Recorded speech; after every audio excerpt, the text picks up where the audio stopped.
Swaraj news కి స్వాగతం. ముందుగా ముఖ్యాంశాలు.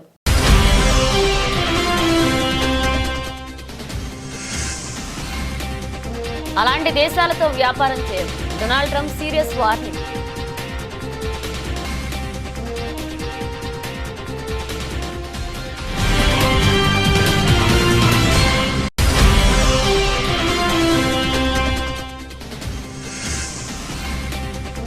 తమిళనాడులోని ప్రైవేట్ ఆసుపత్రిలో ఘోర అగ్ని ప్రమాదం.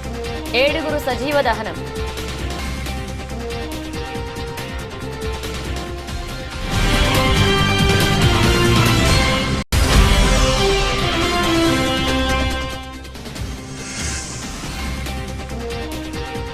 కేంద్ర మంత్రి కిషన్ రెడ్డితో సీఎం రేవంత్ రెడ్డి భేటీ.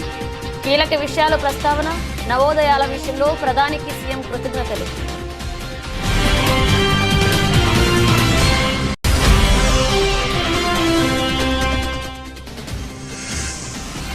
అసభ్యకర పోస్టులపై చంద్రబాబు సర్కార్ సీరియస్. ఇక నుంచి మామూలుగా ఉండదంటూ వార్నింగ్.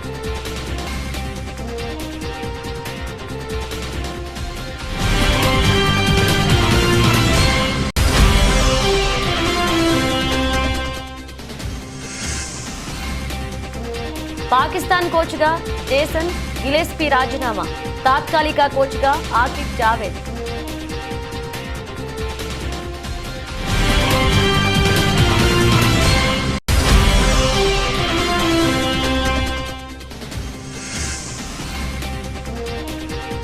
గాయపడ్డ జర్నలిస్టుకు మోహన్ బాబు క్షమాపణలు. లేఖ విడుదల చేసిన మోహన్ బాబు.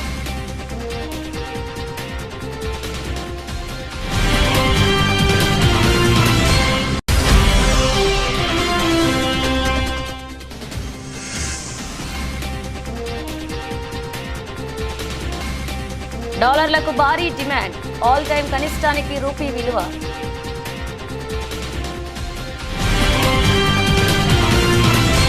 అమెరికా అధ్యక్ష ఎన్నికల్లో ఇటీవలే డొనాల్డ్ ట్రంప్ ఘన విజయం సాధించిన విషయం తెలిసిందే. ఆయన వచ్చే ఏడాది జనవరి 20న అమెరికాకు అధ్యక్షుడిగా రెండవసారి బాధ్యతలు చేపట్టనున్నారు. ఇప్పటికీ తన కార్యవర్గాన్ని నియమించుకుంటున్న ట్రంప్ ప్రపంచ దేశాల పట్ల తన వైఖరిని వెల్లడిస్తున్నాడు. ముఖ్యంగా అమెరికాకు అక్రమంగా వలసలు వచ్చే దేశాలపై ట్రంప్ గుర్రుగా ఉన్నాడు. ఎన్నికల ప్రచార సమయంలోనూ అక్రమ వలసదారులను దేశం నుంచి తరిమేస్తామని ట్రంప్ స్పష్టం చేశారు.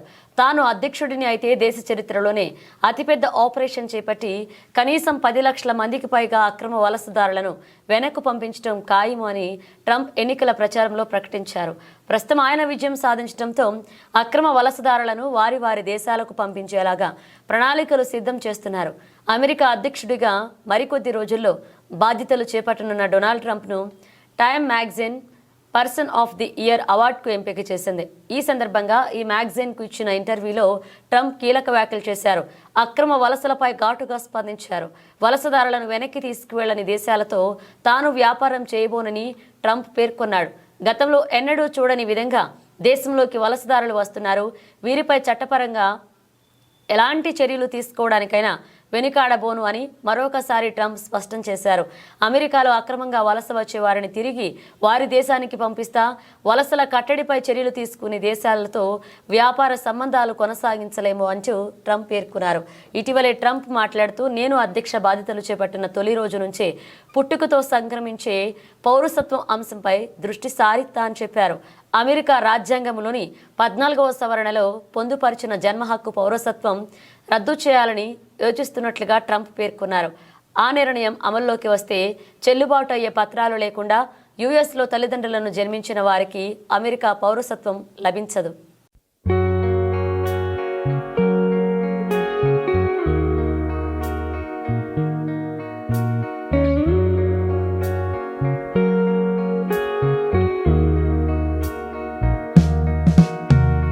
తమిళనాడులోని ఓ ప్రైవేట్ ఆసుపత్రిలో ఘోర అగ్ని ప్రమాదం జరిగింది.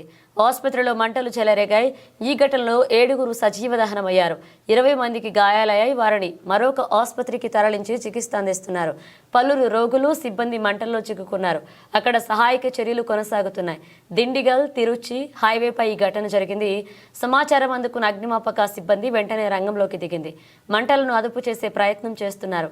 అగ్ని ప్రమాదం జరిగిన ఆసుపత్రి ప్రముఖ ఆర్థోపెడిక్ హాస్పిటల్ దిండిగల్లో ప్రముఖ ఆసుపత్రిగా గుర్తింపు ఉంది.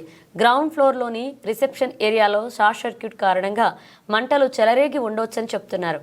చూస్తుండగానే క్షణాల్లో మంటలు భవనంలోకి ఇతర ఫ్లోర్స్కు పాకిపోయాయని పోలీసులు తెలియజేశారు. మంటలు చెలరేగడంతో అక్కడ భారీగా పొగాలముకుంది. దీంతో శ్వాస పీల్చుకోలేక రోగులు తీవ్ర ఇబ్బందులు పడ్డారు. అగ్ని ప్రమాద విషయం తెలిసిన వెంటనే అధికార యంత్రాంగం స్పందించింది. 50 అంబులెన్స్లను రంగంలోకి దింపింది. అగ్ని ప్రమాదం జరిగిన ఆసుపత్రిలో చికిత్స పొందుతున్న పేషెంట్లను సురక్షిత ప్రాంతాలకు తరలించేందుకు ఆ వాహనాలు వినియోగిస్తున్నారు.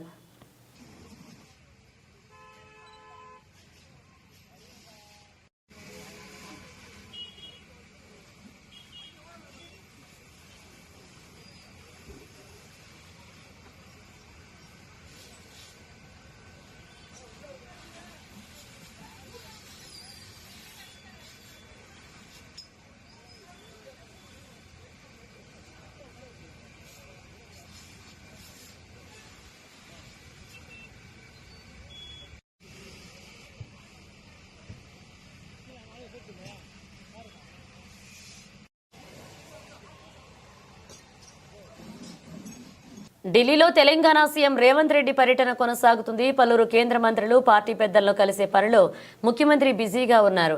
మంత్రివర్గ విస్తరణపై ఏఐసీసీ పెద్దలతో కీలక భేటీ జరగనుంది. మరోవైపు రాష్ట్రంలో పలు ప్రాజెక్టుల కోసం నిధులు మంజూరు చేయాలంటూ సీఎం రేవంత్ రెడ్డి కేంద్ర మంత్రులను కోరనున్నారు. ఇప్పటికే గురువారం కేంద్ర మంత్రులు కిషన్ రెడ్డి, నితిన్ గడ్కరీ, ధర్మేంద్ర ప్రధాన్తో భేటీ అయ్యారు సీఎం రేవంత్. రీజనల్ రింగ్ రోడ్కు అవసరమైన టెక్నికల్, ఎకనామికల్ క్లియరెన్స్ను వెంటనే ఇవ్వాలని కేంద్ర మంత్రి నితిన్ గడ్కరీని సీఎం రేవంత్ రెడ్డి కోరారు. మంత్రి కోమటిరెడ్డి వెంకటరెడ్డి పార్టీ ఎంపీలతో కలిసి నితిన్ గడ్కరీతో భేటీ అయ్యారు CM Revanth. Hyderabad Srisailam elevated corridor, Hyderabad Vijayawada 6 లైన్ల విస్తరణ డిపిఆర్ ఆమోదించాలని కోరారు. అలాగే రాష్ట్రంలో పలు నేషనల్ హైవేలకు నిధులు కేటాయించాలని, కొన్ని రోడ్లు అలైన్మెంట్ మార్చాలని విజ్ఞప్తి చేశారు. పలు ప్రాజెక్టు వద్ద రోప్వేలు ఏర్పాటు చేయాలని కోరారు. కేంద్ర గనుల శాఖ మంత్రి జి కిషన్ రెడ్డితో భేటీలో సీఎం రేవంత్ రెడ్డి కీలక విషయాలను ప్రస్తావించారు.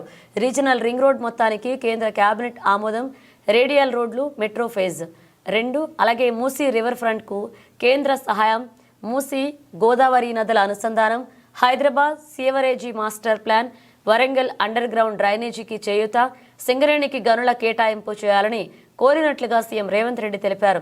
మరొక కేంద్ర మంత్రి ధర్మేంద్ర ప్రధాన్తో భేటీ అయిన సీఎం రేవంత్ రెడ్డి రాష్ట్రానికి 7 నవోదయ విద్యాలయాలు మంజూరు చేసినందుకు కృతజ్ఞతలు తెలియజేశారు. సాల్వతో సత్కరించారు. నవోదయ విద్యాలయాలు లేని ఇతర జిల్లాలకు కూడా కేటాయించాలని, అలాగే తెలంగాణకు కేంద్రీయ విద్యాలయాలు మంజూరు చేయాలని విజ్ఞప్తి చేశారు. ఇక కేంద్ర మంత్రి కిషన్ రెడ్డితో తెలంగాణ సీఎం రేవంత్ రెడ్డి భేటీ అయ్యారు. కాంగ్రెస్ ఎంపీలతో కలిసి కిషన్ రెడ్డి నివాసంలో కలిశారు సీఎం. తెలంగాణలో వివిధ రకాల అభివృద్ధి పనులకు కేంద్ర ప్రభుత్వం మద్దతు ఇచ్చేందుకు కృషి చేయాలని కిషన్ రెడ్డికి రేవంత్ రెడ్డి విజ్ఞప్తి చేశారు. ఆర్ఆర్ఆర్, హైదరాబాద్ మెట్రో ఫేజ్ 2తో పాటు హైదరాబాద్, వరంగల్లో sewerage, under ground drainage plan, Singareni సంస్థలకు బొగ్గు గనుల కేటాయింపు సహా పలు అంశాలపై కిషన్ రెడ్డితో సీఎం చర్చించారు. 1,63,559 కోట్ల విలువైన ప్రాజెక్టుల విషయంలో కేంద్రం నుంచి కావాల్సిన చేయూతపై కిషన్ రెడ్డితో రేవంత్ చర్చించారు.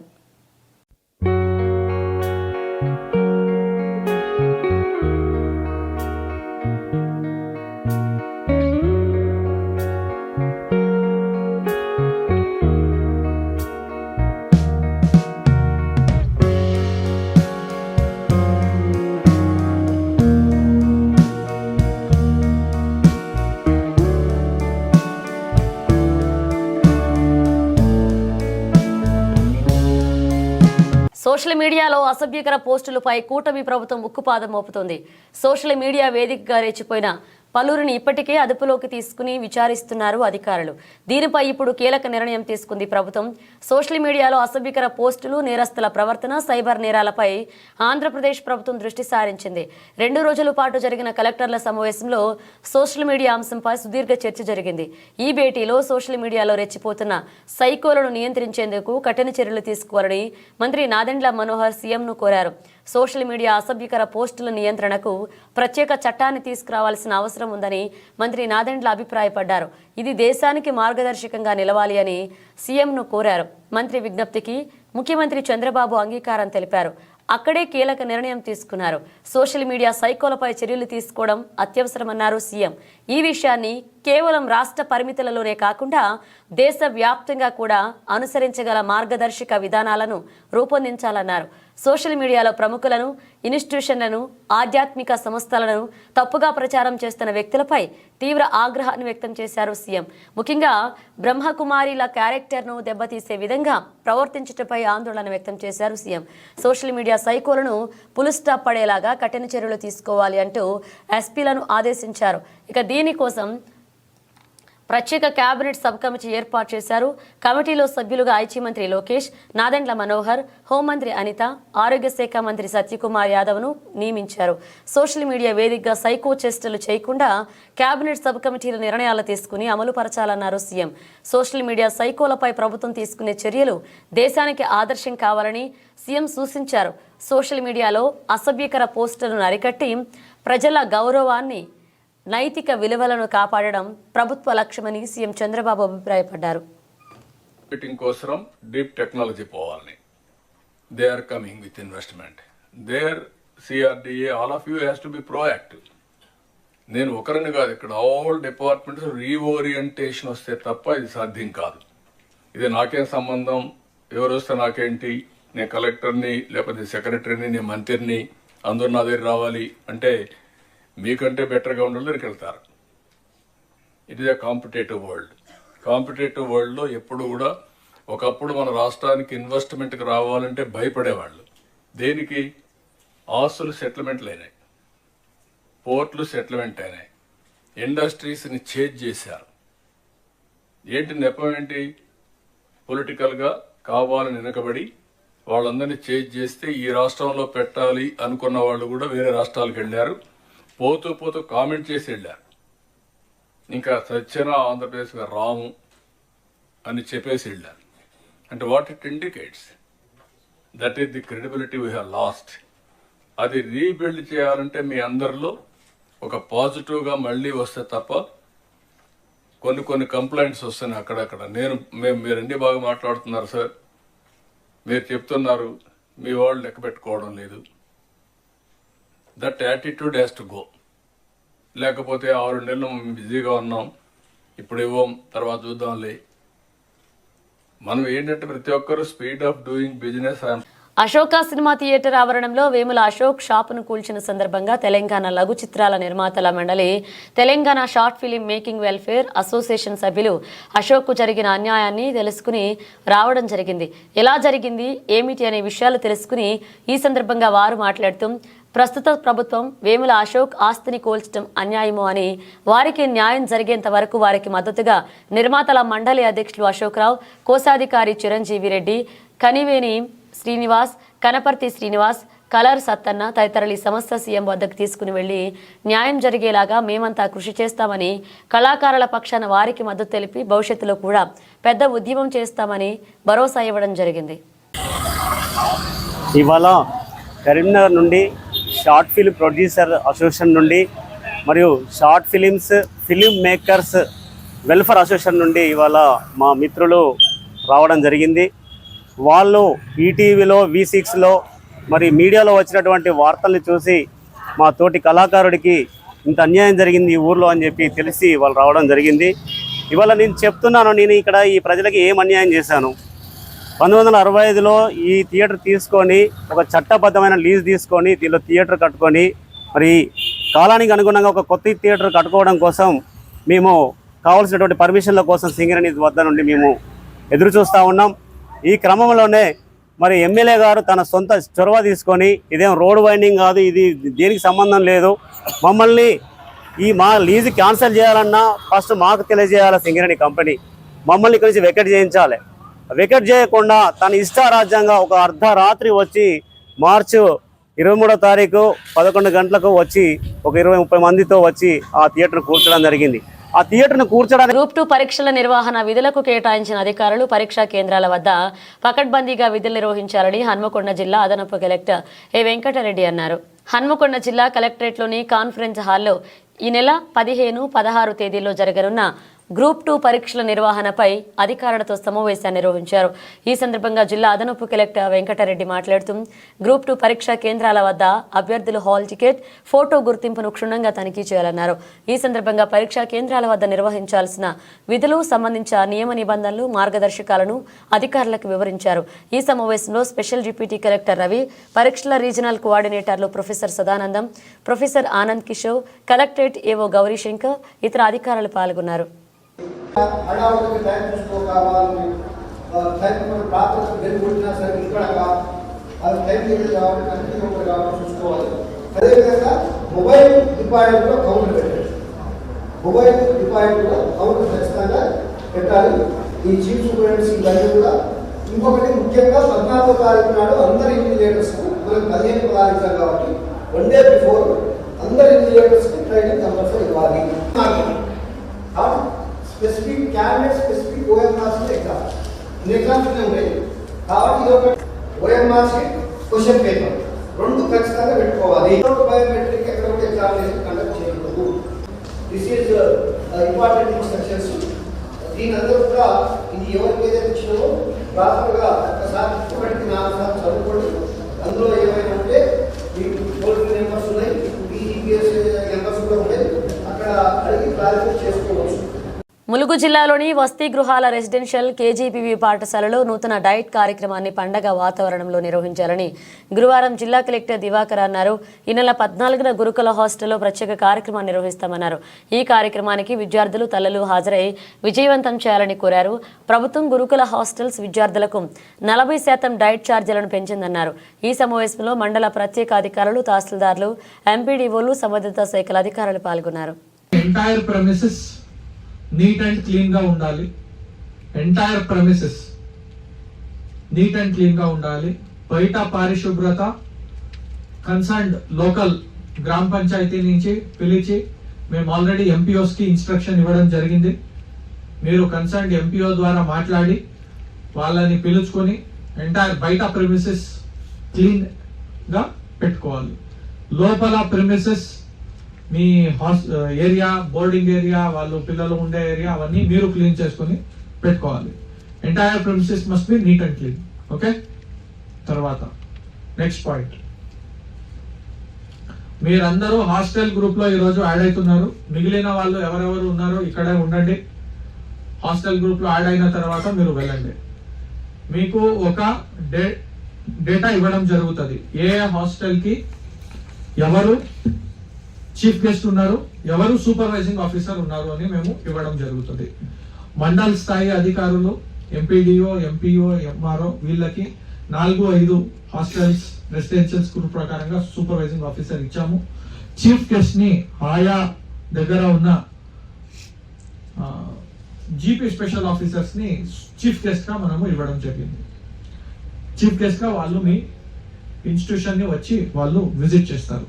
దయచేసి ఈ డేటాని నేను సాయంత్రం 8 o'clock డిపార్ట్మెంట్ వాళ్ళు మీ కింద ఎవరెవరు ఉన్నారు స్కూల్స్ వాళ్ళ ద్వారా మాట్లాడి ఎక్కడ చేంజెస్ చేయాలి అనేది వచ్చి మాకు చెప్తే క్రాంతికి చెప్పండి.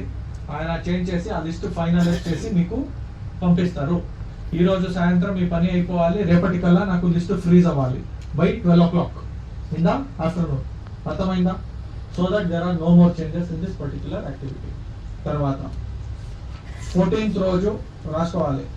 14th రోజు పిల్లలతో పాటు వాళ్ళ ఏదైనా particular program and preferably mother. Okay okay. తర్వాత హోల్ ఐడియా ఏంటి అంటే మనము ఏదైతే డయట్ చార్జెస్ ఇంక్రీజ్ అయ్యాలి అనేది ఉద్దేశం. ఓకే. సో అందుకోసమే మీరు ఏం చేయండి అంటే మీకు మోడిఫైడ్ మెన్యూ అందరికి వచ్చిందా? మోడిఫైడ్ మెన్యూ చార్జ్ ఇంక్రీజ్ అయింది, దానికి తగ్గట్టు మోడిఫైడ్ మెన్యూ అందరికి వచ్చిందా? ఎవరికి రాలేదు వాళ్ళు చేతులు ఎత్తండి. మోడిఫైడ్ మెన్యూ రాని వాళ్ళు. Okay. So what I would suggest is ఒకటి డిస్ప్లే లాగా పెట్టండి. Tuesday, Wednesday, Thursday, Friday, Saturday ఇది మీరు చేసి మీ పిల్లలకి ఇచ్చే భోజనం ఇట్లా ఉంటుంది. పాకిస్తాన్ టెస్ట్ జట్టు కోచ్ పదవికి జేసన్ గిలెస్పీ రాజీనామా చేశారు. ఆ దేశానికి చెందిన మాజీ పేస్ బౌలర్ ఆకిబ్ జావేద్ టెస్టులకు తాత్కాలిక కోచ్గా బాధ్యతలు చేపట్టనున్నారు. ఆస్ట్రేలియా మాజీ బౌలర్ గిలెస్పీ స్థానంలో జావేద్ విధులు నిర్వహించనున్నారు. దక్షిణాఫ్రికాతో జరిగే 2 టెస్టులకు ఆకిబ్ జావేద్ కోచ్గా వ్యవహరించనున్నారు. డిసెంబర్ 26న తేదీ నుంచి సౌత్ ఆఫ్రికాతో పాకిస్తాన్ తొలి టెస్ట్ ఆడుతుంది. వాస్తవానికి గిలెస్పీ కాంట్రాక్ట్ 2026 వరకు ఉంది. కానీ ఇటీవలే పాకిస్తాన్ క్రికెట్ బోర్డు గిలెస్పీ మధ్య సయోధ్య కుదరడం లేదు. టీమ్ నిల్సన్ కాంట్రాక్టర్ను పొడిగించేందుకు పీసీబీ నిరాకరించింది. దీంతో గిలెస్పీ తప్పుకుంటున్నట్లుగా స్పష్టమవుతోంది. గిలెస్పీ కంటే ముందు టెస్ట్ కోచ్గా ఉన్న గారీ కృష్ణన్ కూడా ఆ పోస్టు నుంచి తప్పుకున్నాడు. పాక్ క్రికెట్ బోర్డుతో వైరుధ్యాల కారణంగానే కృష్ణన్ కూడా వైదొలిగాడు. ఆకిబ్ జావేద్ను సీనియర్ సెలెక్టర్గా నియమించడంతో పీసీబీతో పనిచేస్తున్న విదేశీ కోచ్లు ఒక్కొక్కరిగా తప్పుకుంటున్నారు.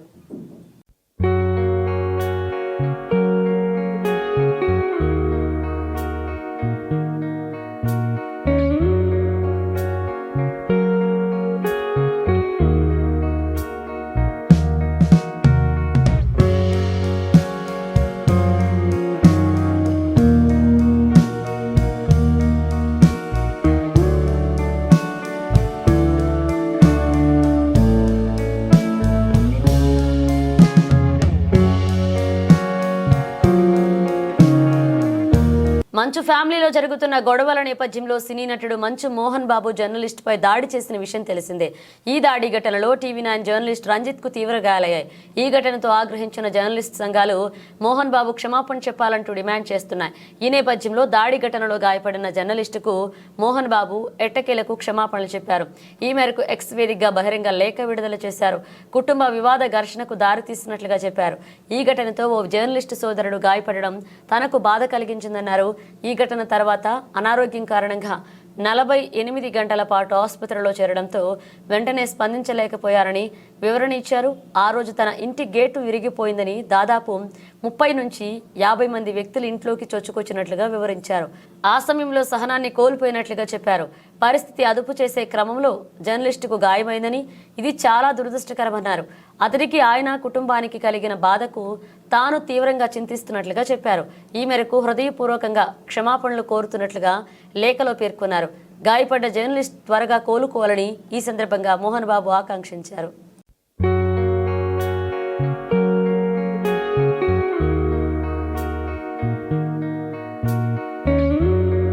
డాలర్తో పోల్చితే రూపాయి మారకం విలువ అంతకంతకు పడిపోతూనే ఉంది.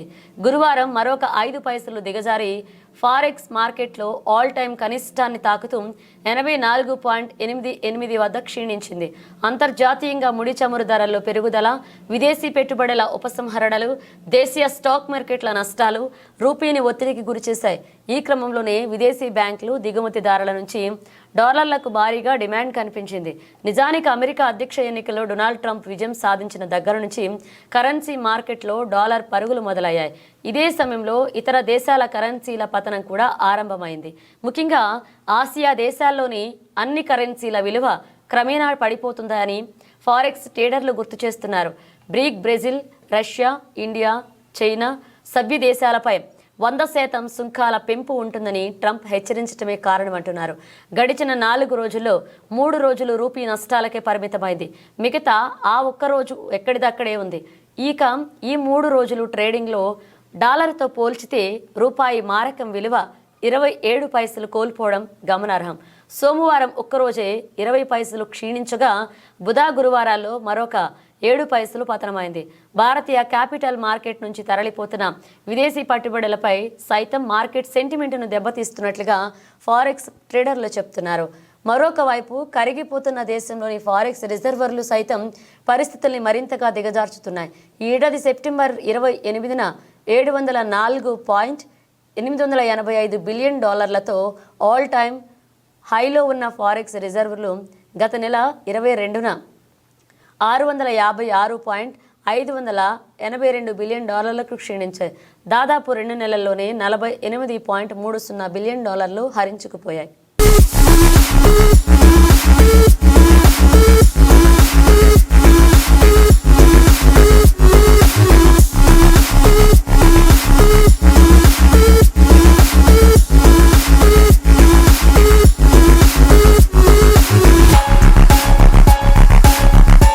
ముగించే ముందు హెడ్లైన్స్ మరోసారి.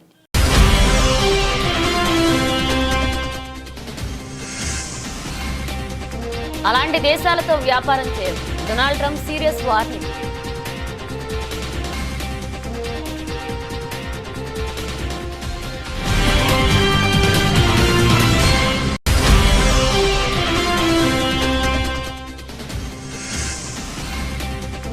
తమిళనాడులోని ప్రైవేట్ ఆసుపత్రిలో ఘోర అగ్ని ప్రమాదం, 7 సజీవ దహనం.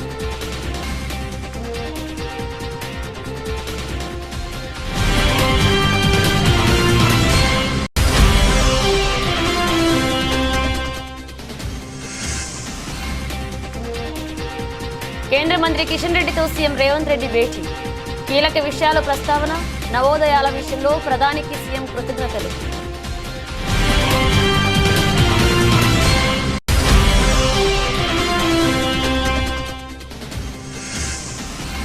అసభ్యకర పోస్టులపై చంద్రబాబు సర్కార్ సీరియస్, ఇక నుంచి మామూలుగా ఉండదంటూ వార్నింగ్.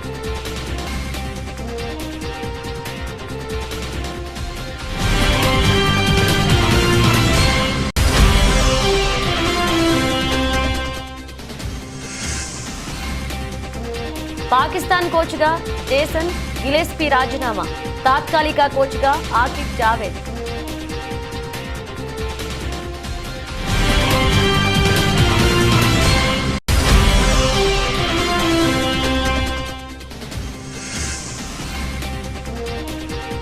గాయపడ్డ జర్నలిస్టుకు మోహన్ బాబు క్షమాపణలు, లేఖ విడుదల చేసిన మోహన్ బాబు.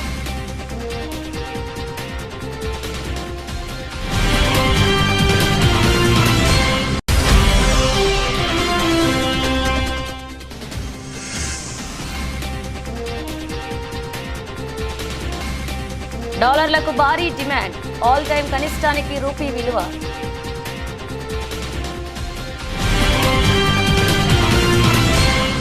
ఇవి బులెటిన్ అప్డేట్స్, మరో అప్డేట్స్తో మళ్ళీ కలుద్దాం.